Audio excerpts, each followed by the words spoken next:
เขาบอกว่าฟ้าร้องไห้ออกมาเป็นน้ำฝนอยากรู้นักฟ้าที่เบื้องบนต้องมาร้องไห้เพราะใครหรือฟ้าสงสารคนอย่างฉันถูกหลอกเลยไปถูกเขาลวงหัวใจเอาไปต้มยำทำแกงฝนฟ้ากระหน่ำเสียงฟ้าคำรามดูน่ากลัวน้ำตาฟ้าหลั่งมารดตัวรดหัวใจฉันจนชาฉันคงผิดหวังมีเพราะกรรมไร้วาสนาเขาเลยไม่รักไม่ยอมพูดจาหลอกลวงให้ฉันต้องตรงฉันมันคนซื่อไม่เคยฝึกปรือในเรื่องความรักเพิ่งเคยได้รู้เพิ่งเคยได้ลองเพิ่งเคยรู้จักสุดท้ายต้องมาอกหัก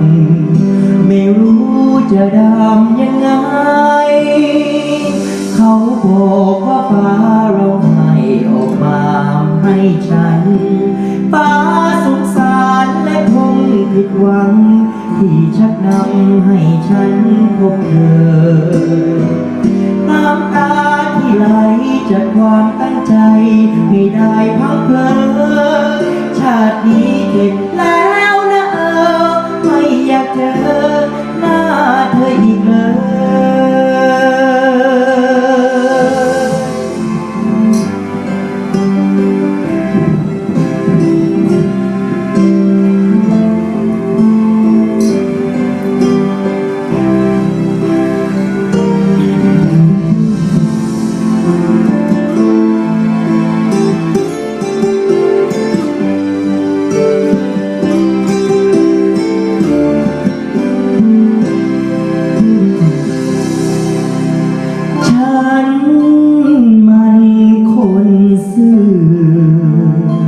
ไม่เค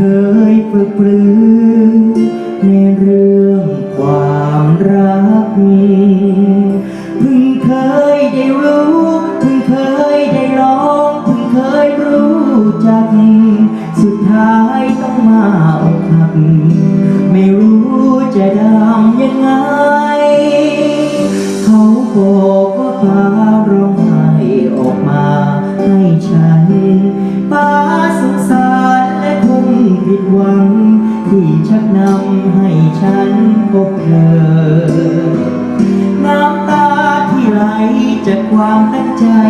ไม่ได้พลั้งเผลอชาตินี้เข็ดแล้วนะไม่อยากเจอหน้าเธออีกเลย